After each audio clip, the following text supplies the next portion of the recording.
So Wednesday night, you're getting your backpack ready for your first day of in-person school. And these are the things that you need to put in it. These are the things you need to bring to school with you on Thursday. These are the things you need.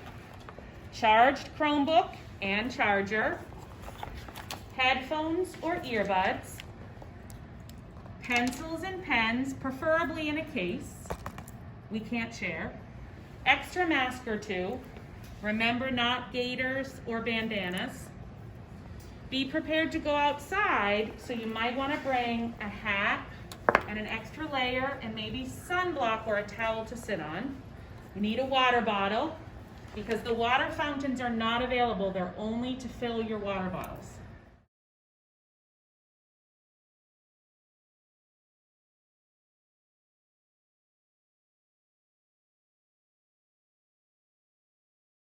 You need your lunch, unless you're getting school lunch.